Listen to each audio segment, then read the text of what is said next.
In this lesson, we go ahead and finalize the shape of our eyes. So we've basically come full circle here. Remember, we started adding rough features, and then we start refining each feature, then we refine the whole face, then we broke symmetry. Now it's time to really look at what these eyes are supposed to look like without symmetry, and just match it as perfectly as you can. There's just no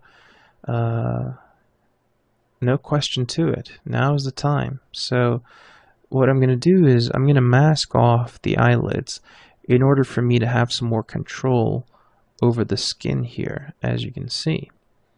So every little line, every little shape is going to make a difference in the end of this project. And it's all these little things. Remember that I mentioned it. You just use all these little things and they start to add up. And eventually you'll just get a model that looks so different, but so different. And you'll finally reach the likeness. And that's what it's all about. So we're definitely getting there, guys. And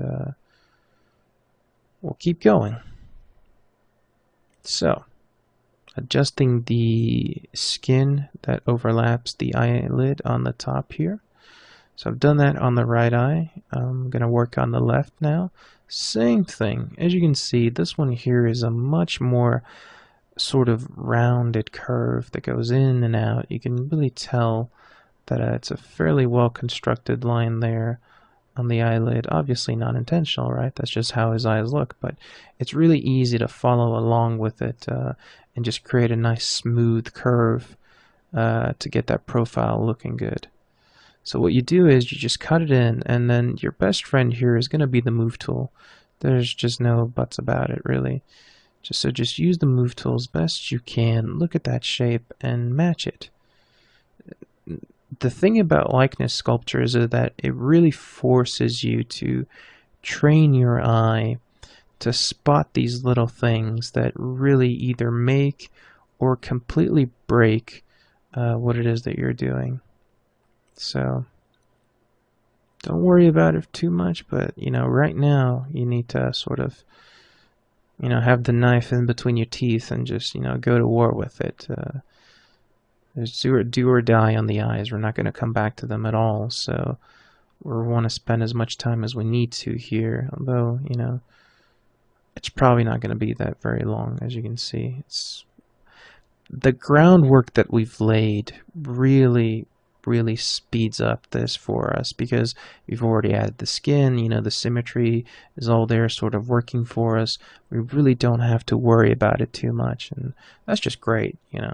You can just do that, and one step really complementing the next is exactly what we're looking for in this workflow, so that you can just follow along.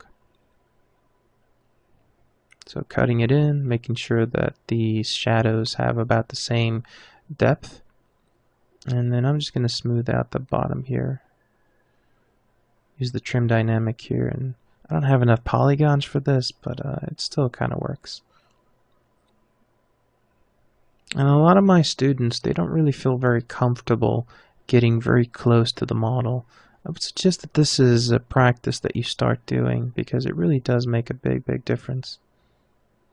Now the corner here of the left of the eye is not looking that good, so I immediately go in and switch it there and just refine it, make sure it's a nice soft curve underneath and above. And my eye is a little bit crooked, but for now it's really quite alright. And I think in general here there isn't going to be that much work for us to do. Now I want to show you guys how I did these eyes, if you're wondering, because I know I did them off screen here. So what I'm going to do is I'm just going to smooth everything out. I'm going to go down a couple subdivisions here and just smooth it out, bring it back in. And this is an old sort of sculpting eye method that I like to use. I feel like it gives a lot of life to the sculpture. But the gist of it is very simple. What you want to do is you can just use the standard brush here. You don't really have to do very much to it. You either just pull out the eyes like this, and I kind of like how these look, by the way. I think these are one of the better looking eyes that you can do really easily in ZBrush. Or if you're looking to do that method that I showed you, you can dig it in. You just dig a hole in right there.